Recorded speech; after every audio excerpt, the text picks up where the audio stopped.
You got about 10 seconds till we go live. You're looking at that camera. Also, just talk to Dave like in a normal conversation. We got 3 seconds. All right, and good noonday to everybody. I don't even know if you're supposed to say it. The minute it hits noon, you can say afternoon here in Texas. Drive safe, Dave, on BCB Live, the safest station in the nation. And I have Mike Coble here from 10th Street, right? Yes, sir. You are co-hosting today. We got a crosstalk interview going on here in just a minute. But I thought, since you're here today, hit the desk. Let's get it going, and let's talk a little bit about what's going on here in the United States. Kind of a weird thing going on with a driver. I saw this in the news, Bryce, about the driver that drove off the cliff. This was a shocking rescue they had on TV. You saw this where they got everybody helicopter. The Tesla went like 200 feet off the cliff, and everyone survived, and they helicoptered them out, and injured, intensive care and everything. Yeah, you want to see it? Yeah, let's go. Pasadena family plunged off a treacherous cliff in their Tesla. Investigators say Look this how far was an down it is. accident. Tonight, the father, who's a local doctor, is under arrest, and neighbors are stunned. Reporter Jory Rand live now in Mission Hills, outside the hospital where that doctor works. Mark, this is an incredible story. It's Providence Holy Cross where this doctor works. He was arrested last night in Northern California in his hospital bed after surviving that crash, charged with trying to kill his entire family. Tonight, a shocking twist in the story of a miraculous rescue 250 feet down a cliff in Northern California. CHP releasing this video of Monday's helicopter operation. The car lying in pieces wedged among the rocks just feet from the Pacific Ocean. 4 people, including 2 young children, emerged alive from the wreckage. I'm telling you, weird. I mean, crazy, right? Well, but Dave, that just goes to show what our drivers deal with every day with people driving. I mean, who knew what this guy was thinking, trying to kill his whole family? Oh, yeah. And our drivers face that every day out there on the road trying to deliver freight, be safe, and do their job. Right, I get that. We all face this every yes, sir. day. I mean, I think it's important to note, and I know drivers do, and I know that that's part of their business, but you, me, my daughter, my wife, right? All of us face this every day out there on the road, using the car as a opportunity to kill your entire family. Yeah, I can't even begin to understand how somebody would think that way. You know what? It happens, but incredible. You look down the cliff. I don't even know how they survived. By the grace of God, they survived. Would you? Oh yeah, but Tesla will use that as a safety advertisement going forward. And if they do, I hope they try and just say that it's only for suicides. Yeah, right? Only for suicides. you can't kill yourself in a Tesla. No, I'll tell you what, crazy stuff. By the way, speaking of out west, did you see any of the weather going on? I did. Weird. Oh yeah, I mean, bomb cyclones in Northern California. So I was reading an article yesterday, and it said that California snowpack is at 174% of normal fall for an entire year already, and it's the 6th of January. Right. And that this will help dramatically the drought out at Lake Mead once the snowpack melts. Yeah, no, that's what they were talking about yesterday. And I mean, when you saw some of the images this summer of Lake Mead, how far down it's gotten. Bodies. They were finding bodies. Exactly. In the dirt. They found cars. They found all kinds of things. Oh, yeah. So they've got some investigations going on because they found a guy in a barrel, like a mafia hit, right? Yeah. I mean, crazy stuff going on out there, and it's continuing on. Look, I'm just going to let you know, if you're out there in Northern California, anywhere out in California, pay attention to where you're headed, what you're doing, because they're continuing to see flooding in the area, flash flooding, and winds they had up to 80 miles an hour yesterday. Yes. 5 people killed so far in Northern California due to some of the tragedy. Do not, and I don't care if you're in a big truck, in a car, if there is running water over the road in a manner in which you have no perception of depth, you can drown in an 18-wheeler as well. I mean, it will wash an 18-wheeler right off the road if it is deep enough. I mean, people will kill you. Yeah, they were showing one yesterday, an exit ramp that had flooded, and a guy tried to go through it in a big pickup truck, and it just washed him down the road like Like Oh, a yeah. boat. Yeah, just like a boat. Once it gets up underneath the vehicle, Yep. it'll pick it up and wash it away. And I'm telling you, you don't want to be downstream, right? And not at all.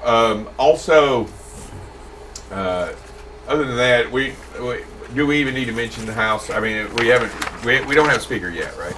Not as of right now, we don't. No, they're still going back and forth. I mean, Whatever.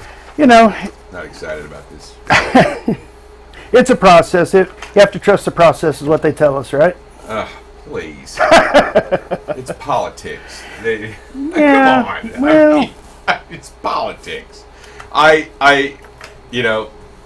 not happy with it. I'm not happy with the way they're doing it. They're putting a lot of very important needs of the government on hold because without House in session and without any leadership, without appointments and without ability to spend money correctly, none of this actually works well. And I don't like it. No, and if we get into next week, then it's going to become a problem. Not getting some of the committees seated, getting the chairs appointed. Docket set. I believe we'll probably come to some sort of resolution by Tuesday. Well, I was hoping it would be done today. I think that's a big lift, Dave. I was hoping it would be done. We'll be back in just a second. Me and Mike will be back in just a second. We've got a couple more people to add into the panel today to open up discussion. We're going to talk a little bit about drivers and, recruiting. Absolutely. And we're going to find out some of the myths, some of the problems, and some of the answers that we may have here in just a second, right after these messages.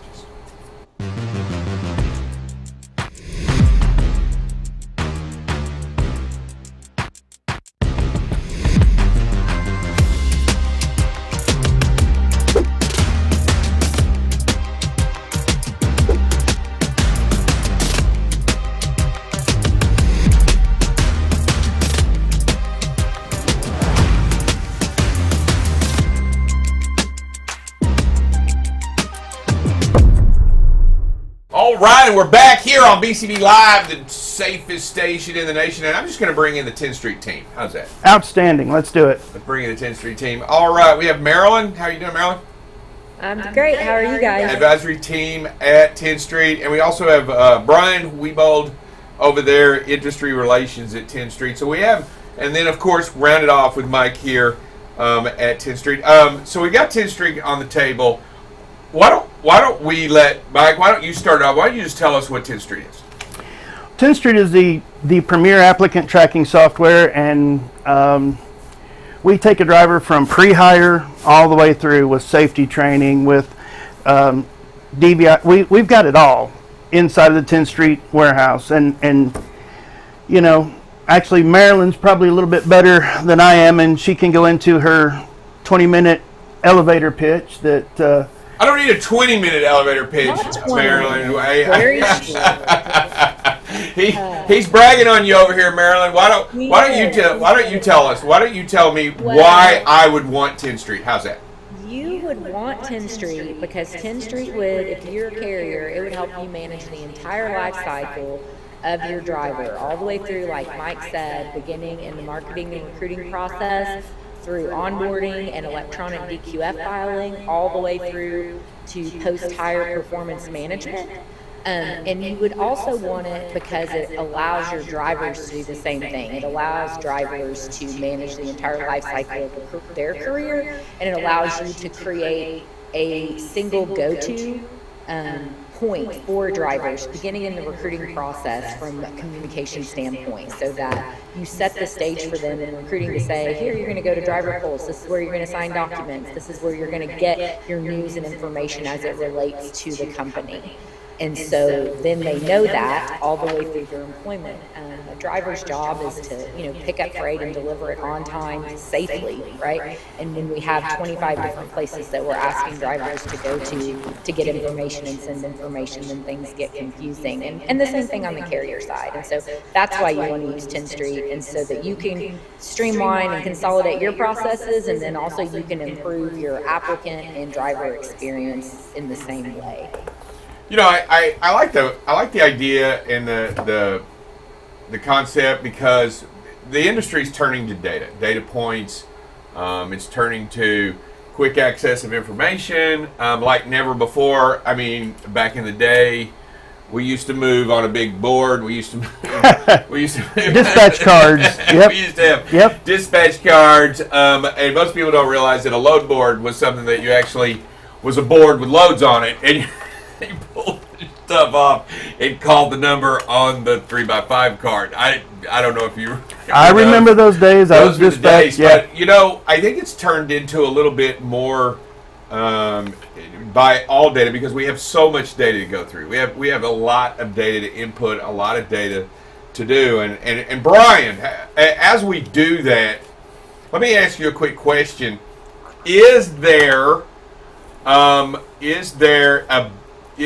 driver themselves wanting something like this, as well as the carrier wanting something like this for the carrier to have? Yeah, the biggest answer to that question, Driver Safe Dave, is that the generation of drivers that are aging out and the younger drivers that are coming in, there's a much stronger expectation from the younger generations for this type of technology. And so what's important for a trucking company to understand is that the demand has grown and will continue to grow until eventually you're going to have a difficult time. You're already having troubles right now, but you're going to have a more difficult time in getting a driver to sit down and, for instance, fill out a paper application. They're just not going to do that. They're not going to take 45 minutes to an hour. They can do it under 5 minutes on an app on their phone, sitting, at a rest stop during their break. The biggest issue for trucking companies is siloed data.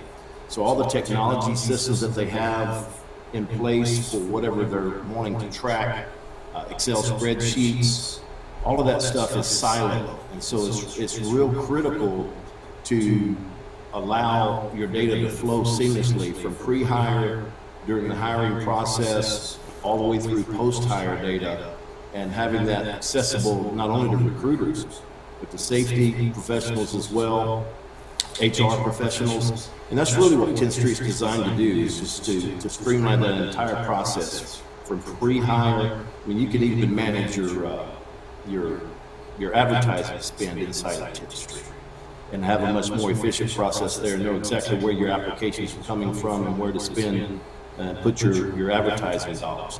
So this issue of data management is real critical. And then the last aspect of that is, what can you do proactively? It's nice to have data, but if it's siloed and you're looking at it as you dump it into Excel spreadsheets, all that is reactive. What we're trying to get to is a place where we're proactive with the data, so that it can impact the trucking company's profits, but also make a better environment that a truck driver will be happy with.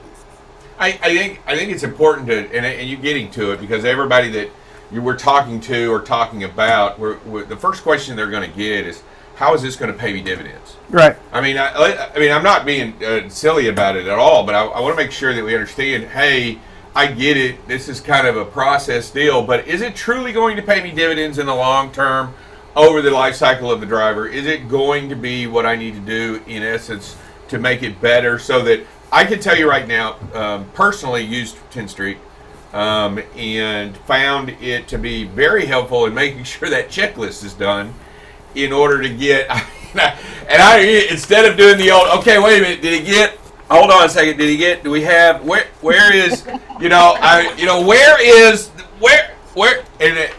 I think I like the idea and the principle that you kind of follow the checklist that 10th Street provides. You're going to have everything in there, because you're setting the guidelines as well, right? I mean, I'm going to set the guidelines. If I'm a carrier, I'm going to say, okay, you know what? I understand I'm going to need all these things, but I'd like to have these as well. Right. And 10th Street's going to follow along in that. So, if you had to guess right off the bat, Mike, how soon would you see genuine dividends? Oh, immediately. As a former client of 10th Street before I came to work for them, I was able to cut my orientation from 4 days to a day and a half because of, as I brought this along to show you, this is uploaded with my CDL, my background, everything in the 10th Street Pulse. I can apply for a job, I've got training, I've got fuel, parking, everything's right there. The driver can use it. they can upload that data, and then when they're looking for, if I want to click on jobs, and any of that job that my CDL matches or my history matches, I can apply to that job right now. That recruiter can start working my application that day, because if I went through and signed my releases that said, yes, I give Carrier A the opportunity to run my MVR, PSP, DAC, Right. that recruiter's running it and going, you know what, Dave, you'd be the guy I want. I want to put you in a truck today. So they're on the phone calling you. It speeds up the process and the time to hire by at least 75%. I'll tell you what, that anytime you're saving 75% of time doing whatever it is you're doing, you're going to benefit yourself. Here is my question. Marilyn, I do agree that the next generation, the new generation that's coming up, is better equipped to handle the data, the information, and actually a little bit more comfortable with wanting to be out there on Yelp, right? They're wanting to be out there making sure and giving they're out there going, yeah, well, this place was okay. And you know how when you scroll through and you find something, I think that's kind of like what we're talking about here, that interaction already online. This also gives the new drivers that stuff. How do we get the older guys, and I don't mean that in a bad way, but the generation that we have now to also integrate into this with a little bit of better feel? I'm just curious. I know there's some hesitancy there, but how have you had success in that? So I think I spent 12 years at a carrier and rolled out a lot of technology to a lot of drivers of all different ages, and I think if you're in a fleet and you're trying to get different generations of drivers or older generations of drivers or skeptical drivers to adopt something, I think finding one of their peers and getting them to get on board and then let them tell the rest, right? Find a few ambassadors, find some of your toughest customers and win them over, and then they'll tell everybody once they're believers. And so that's really been my experience with older drivers and technology, is that if someone will spend the time to show them how to use it properly and explain the benefits, then they will do it and they'll start using it and they'll love it. They'll be so happy and they'll be really your best spokesperson for whatever that technology is. And so that's always my go-to, is who can I get that will spread the word and be a champion. The driver-carrier relationship, it has so many levels to it, from beginning to end, longevity. It's unbelievable. I can tell you right now, the cost of a new hire, for somebody for a turnover, is unbelievable. It went up dramatically last year. From the previous years. I think this year it's going to level a little bit off. I think it just because of the market. But no matter what it is, it's still very expensive to have genuine turnover. And I'm curious. And I think that has a little bit to do with the life cycle of a driver with you in that turnover moment. How can 10th Street help me? How can 10th Street help me with turnover? Can you give me an idea? What would be a good way that 10th Street could help me with that? Absolutely. We have a company that we bought, Stay Metrics, that does surveys and analytical and things like that. Marilyn brought up a point this summer that we've been kind of working into, and I think it deserves looking into more. The drivers that have safety issues where you're having to talk to, train, retrain, coach, yeah. Have more of a proclivity to leave that carrier and go to another carrier where they don't feel like someone's looking over their shoulder. So by softening that approach with the safety department, I created a driver consult department, whatever it was. It wasn't safety coming after them. And that seemed to bring that down a little bit. Most of it is in how you deliver the news, how you talk to them, how you said it, when you begin in this segment here, the relationship. That is the key. If the carrier doesn't have a relationship with that driver, if it's just a dispatcher, driver manager, whatever you call it, they've lost. Anytime they got to talk to that guy, they want to, put the thumb on them, that's a problem. So by working with your safety, there's so many touch points to whether a driver stays with a carrier or not. It's all not about pay or the trucks or any of that anymore. It's about the total package, how he's treated, how he feels. So, or she, correct. I'm sorry, I'm old. So no problem with being old. It happens to all of us. It happens to all of us. Well, and as that older generation, I've really embraced the use of technology. To your question a minute ago, a lot of my friends in our late 50s and early 60s are very in touch with technology. So that's going across the board, and it's all about those relationships that you have with your driver out there in the truck. I tell you, it is important. The relationship that you have as a carrier is very important with the driver. And when you talk about coaching and you talk about, I can tell you right now, it's very important. And just so that we're all clear, I don't really care how many miles a driver can drive. I care about how many safe miles a driver can drive. And in those days, and I drove years when I drove 3,000-4,000 miles a week. Yeah. Well, I can tell you right now, none of them were safe. I mean, in reality, if I was, and I'm telling you, those days are gone, and the pendulum has swung the other way, and as it should. And I'm very excited about that.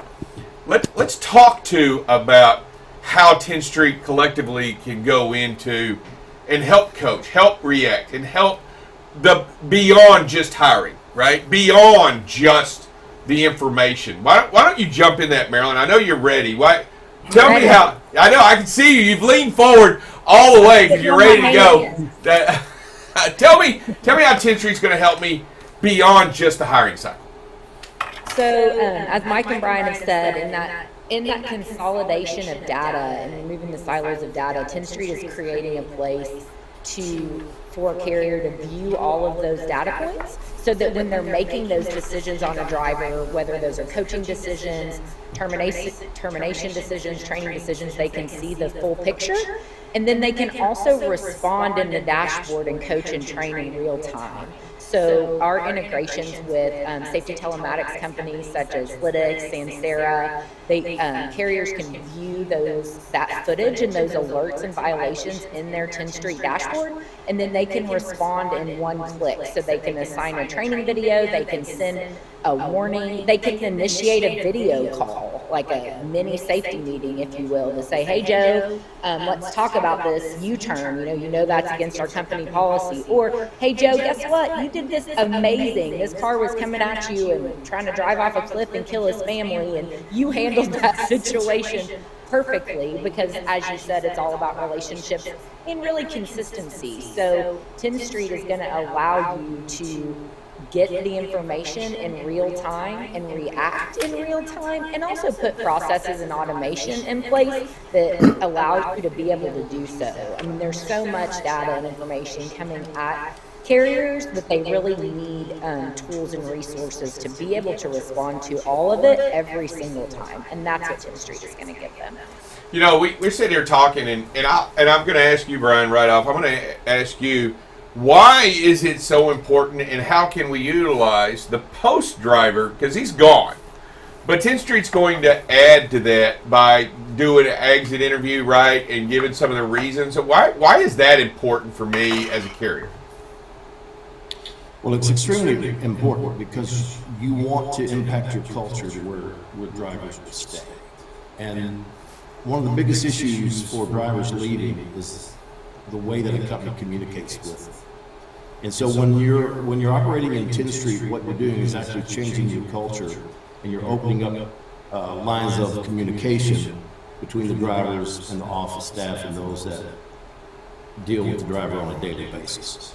And in recruiting, that using 10th Street sends a strong message and gives a level of expectation of what the driver can expect as far as communication throughout the entire process of working with that company, all the way through to retention.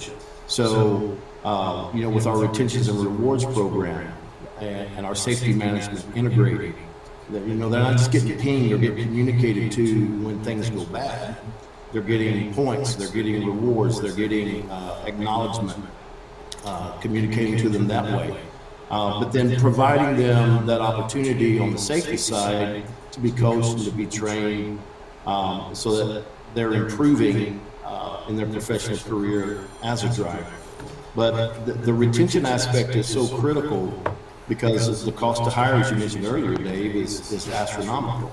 So anything that can be done, probably one of the biggest issues is the scorecarding of drivers that you're able to do inside of 10th Street. So a carrier is able to put a bonus schedule together, or a point schedule together, based upon activities and things that occur during the life cycle of a driver, and you're able to pull up your drivers, and you can see the ones that are putting you at risk, that are performing exceptionally, and those that are just middle of the road drivers, that are good solid drivers. So having this kind of information is important, but the communication with the driver all the way through his tenure with the company is essential. The biggest issue for a driver in leaving a company is they feel more like an asset rather than a human being, and that comes from drivers. That's not me saying. So they want to have that type of communication. They want to know if there's an issue, and they submit that. How are they going to submit that issue? And then how are they going to know where that issue stands? And what's the communication back towards that issue? And there's so many things that open up and come to an existence in the life of a driver, that the company has to be sensitive to that. And so that's really what 10th Street does. We connect carriers with drivers, not just in the hiring process, not just the onboarding process, but through their post-hire, all the way through to their tenure with the company. I think it's very important, and as we've come to learn, transparency is necessary in order that the carriers have with the drivers. I think the days of, just go pull the load, and we'll call you later. I think those days are gone, because I do like the idea. And let me just tell you, you don't want, every time safety calls, you don't want to just roll your eyes and answer the phone. Right. And I think it's important that we learn that today, and I don't care if you have 10th Street or you don't have 10th Street right now. If somebody does something well, or they demonstrate improvement, they should be told so. Well, Dave, I'm going to tell you, at senior executive level at a trucking company, I was really bad about, that's the way we've always done it. Oh.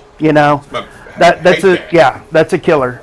By working for Maryland, I've learned over this last year that I wasn't always right about some of the actions I took with my drivers. And, we've got to look at these new things. It's like you said a few minutes ago, even the cents per mile doesn't make sense anymore like it used to back in our day. It's a total different game changer today. You can't run those kind of miles, so pay should be scheduled on a different schedule than what it is now. It's not in my control to take care of, but the driver would feel better if he was paid by the hour. I did some survey, experimentation, if you want to say, with some of my regional fleets, paid those guys on a day rate or a per hour rate, and it worked out so much better. My turnover dropped, the driver engagement went up. They're safe because they are protecting that lane. That's their lane that gets them home or keeps them close to the area. And I think when senior management starts looking at how we actually treat our drivers and changing that, there's several carriers out there doing a very good job about changing that up. But yeah, it's all in how you communicate with that driver. It's the end result that gets that load down the road. That's why we all get paid. I do like the idea of looking at alternative ways to find solutions, because I've come to the realization over time, having been both sides of the fence as you have, I just think, to me, the formula for success for a driver is different on every single driver. They each have their own formula. Yes. Gary might need to be home for church every Sunday, right? Or whatever the case is, or Bob might have to be home every other weekend because that's when he gets his kids in his divorce. I'm just saying we all have different formulas for success, and I think we've got to, if you want them to be successful, we as a team, on no matter how you do it, we as a team have to find a way to be successful with that driver. Well, one of the things I did, which was crazy at the time, I would actually have an idea of who my driver managers were. I had a profile set on them. A new driver would come through orientation and we would do some interactions. We would have them fill out some profiles and look at themselves. It didn't make sense to put a guy that's going to Sunday school wearing a bow tie with my driver manager that wears leathers and has, every other word is a 4-letter word. Those two are not going to work. He's going to leave my truck. He's going to quit. He's going to go somewhere else. Finding a driver manager's personality, just that little bit extra made such a difference in retaining the good drivers. And it wasn't that one was better than the other. It was just the way that their personalities interacted with dispatch, which is the person they deal with, 90% of the time. I'll tell you what, at 10th Street, we got it out here. We've thrown it out here, and I want to make sure that we all know that we're highlighting it. If anybody's interested in 10th Street, Maryland, how do they get the information? What's the best way? Talk to me. Uh-oh. I think we lost her. Let her know we lost her. Oh, Marilyn, we lost you. You dropped. We can't hear you. Did you mute? There you are. Now can you hear me? Yes, ma'am. I think you muted me.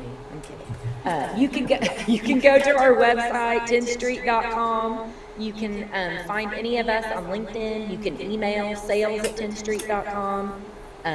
Any of that, you can find all the information you need if you go to our website and find out everything that we do. You can download the Driver Pulse app if you're a driver, or if you're a carrier, frankly, and you just want to see how it works, go out to the App Store and download Driver Pulse and put in your information and do some zooming around and check it out. And if you're a driver, you should also get involved with 10th Street, right? Absolutely, yes. It's not, it doesn't cost them anything at all, does it? Right? If I'm a driver out there, it doesn't cost me anything at all to jump on, right? No, and that's what that Pulse app, it has parking, we have fuel, there's things we didn't even get into that we do. Yeah. All kinds of cool stuff. It's like candy in a jar. You just got to reach in and get some, right? I mean, kind of like that. And yeah. Absolutely. Right. Lollipops, or are we talking like free bubble gum, or what are we talking? Whatever. Hey, there is drivers. There's also on the app, there's ways to connect with other drivers so that they can, kind of build that network of drivers and ask questions about carriers and industry and those types of things, and kind of get acclimated and meet their peers. Well, I'll tell you what, thank y'all so much for coming in today, being on the show, talking with us here on BCB Live, the safest station in the nation. I'll tell you what, I'm going to do this. Mike, I got you in studio, so I'm going to have you do it. I want you to state your name, who you're with, and that you're watching BCB Live, the safest station in the nation. Can you do that, sir? I can do that. This is Mike Coble with 10th Street. You're watching BCB Live, the safest station in the nation. And thank you, drivers, for what you do safely every day. There you go. I tell you what, appreciate all of you. I hope you all have a great weekend, and thank you all for coming on today. Thanks so much, and thanks for having us. Oh, absolutely. All right, with that, we're going to go ahead and cut out of here. I hope you have a great, safe, and wonderful weekend. We will see y'all next week on Monday here on BCB Live, the safest station in the nation. Bye, everybody.